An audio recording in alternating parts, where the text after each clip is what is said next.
సరిహద్దు సమస్య ఉంది కదా, ఆ సరిహద్దు సమస్య అంటే ఈ చెక్ పాయింట్స్ ఇవన్నీ కూడా ఇది మాత్రం ఇంత ఘోరం. ఇక్కడ పాకిస్తాన్ కంటే ఎక్కువగా చైనాను తప్పుపట్టాలి.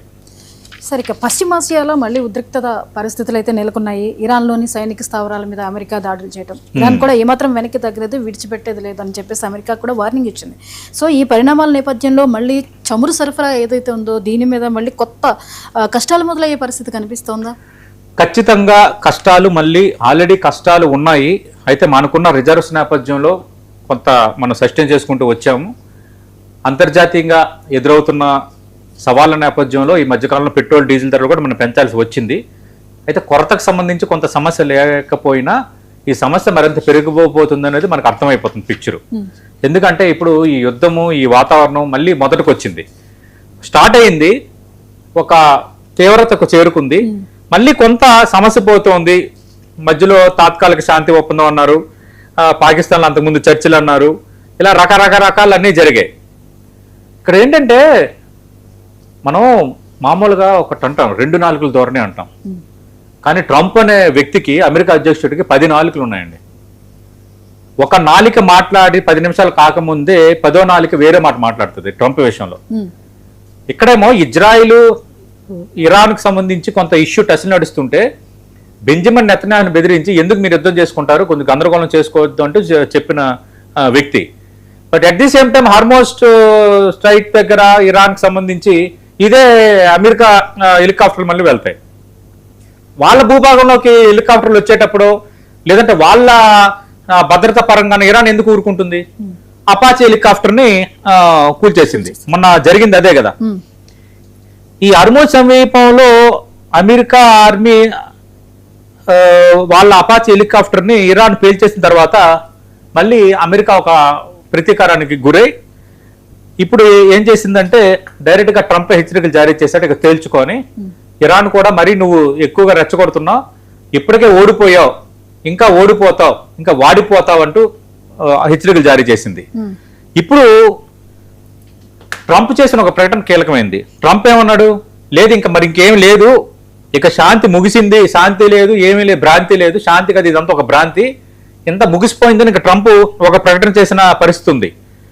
అమెరికా అధ్యక్షుడు ట్రంప్ నేను చెప్పే కదా అంతా సర్దుకుంటున్నాయి అని ఇజ్రాయిల్కి నువ్వు బుద్ధులు చెప్పి, నీతులు చెప్పి, మళ్ళీ ఇప్పుడు అంతా ముగిసిపోయింది ఇంక మేము తేల్చుకుంటామని నువ్వు ఇప్పుడు అనౌన్స్ చేశావు. అంటే ఇప్పుడు మళ్ళీ కథ మొదటికి వచ్చింది. ఇప్పుడు హార్మోజ్ స్ట్రైట్ సమీపంలో ఇంకా సమస్యలు ఇంకా పెద్దవైపోతాయి.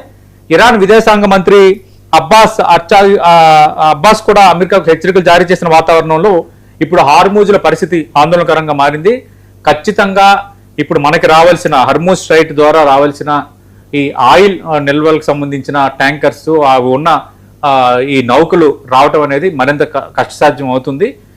మన భారతదేశ ప్రజలు ఆల్రెడీ ప్రధాని పిలుపునిచ్చారు. ప్రధాని మన పిలుపునిచ్చింది కేవలం ఆర్థిక సంక్షోభమే కాదు, ప్రధానంగా ఇరాను అమెరికా యుద్ధం దేశంలో ప్రపంచంలో ఎదురవుతున్న సవాళ్ళ నేపథ్యంలో ఆయన మనల్ని ప్రిపేర్ చేస్తూనే ఉన్నారు.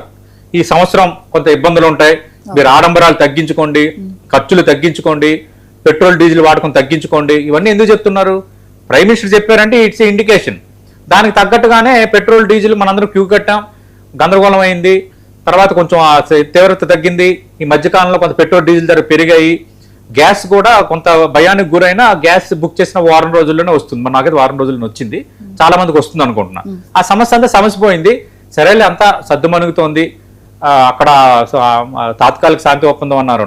అంటే ప్రజల్లో భయం ఏ స్థాయిలో ఉందంటే మీకు ఒక ఎగ్జాంపుల్ చెప్తానండి. యాక్చువల్గా యుద్ధాలు అవన్నీ జరిగేటప్పుడు వాటిని వాచ్ చేసే వాళ్ళు తక్కువ మందే ఉంటారు,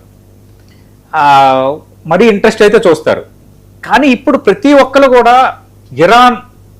ఇరాన్ ఇజ్రాయెల్ అమెరికా యుద్ధం కోసం మాట్లాడుకొని ప్రతిరోజు అక్కడ ఏం జరుగుతోంది, శాంతి ఒప్పందం అంట కదా, ఇంకంతా క్లియర్ అయిపోయినట్టే కదా, ప్రశాంతంగా ఉండొచ్చు కదా అన్నంతగా వాళ్ళు ఒక భయం, వాళ్ళు ఒక రకమైన ఆందోళన కదా కారణం. ఇప్పుడు ఏమైంది, దీంతో ఎవరైనా ప్రశాంతంగా ఉంటారా?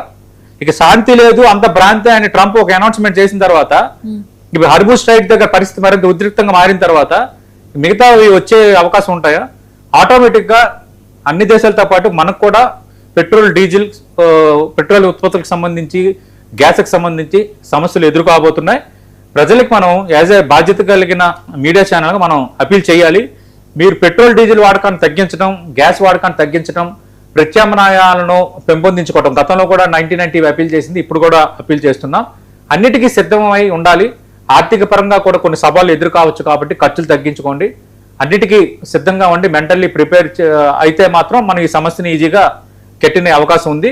రష్యా నుంచి మరికొన్ని దేశాల నుంచి మనం చమురును దిగుమతి చేసుకుంటున్నా కొన్ని అవసరాల దృష్ట్యా ఖచ్చితంగా ఇబ్బందికర పరిస్థితి ఏర్పడవచ్చు.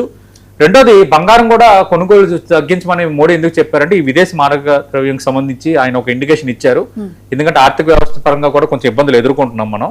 ఇవన్నీ ఉన్నాయి కాబట్టి ఇప్పుడు లేటెస్ట్ గా ఒక రకంగా పరిస్థితి ఏంటంటే ఫస్ట్ ఇరాన్, ఇజ్రాయెల్, అమెరికా ఆ యుద్ధం నేపథ్యంలో ఏర్పడిన పరిస్థితి ఏదైతే ఉందో మళ్ళీ అది ఇప్పుడు మొదటికి వచ్చింది. మళ్ళీ పరిస్థితి మరింత జటిలం కాబోతుంది. ఇక నో శాంతి నో టాక్స్, నో శాంతి నో టాక్స్, ఓన్లీ వార్. ఖచ్చితంగా దాని ఇంపాక్ట్ కి భారీగా ఉండబోతోంది. మనం మానసికంగా సిద్ధంగా ఉండాల్సిన పరిస్థితి కనిపిస్తోంది. Jyothi, right sir, thank you so much sir విశ్లేషణ అందించినందుకు. Thank you.